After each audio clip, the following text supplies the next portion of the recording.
عاجل هام لجميع المغاربة. عقارب سامة تغزو مدينة مغربية وتسبب فاجعة مأساوية. لنشاهد التفاصيل، ولكن قبل أن نبدأ اضغط إعجاب للفيديو واشترك في القناة وفعل الجرس ليصلك كل جديد.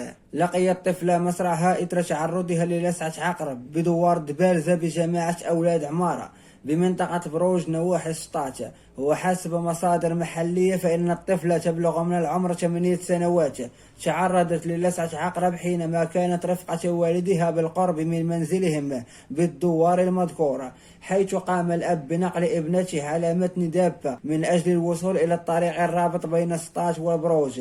لكن للأسف الطفلة فارقت الحياة بسبب بعد المسافة عن مستشفى الحسن الثاني بحوالي 80 كيلومتر وغياب مستوصف طبي بالجماعة المذكورة.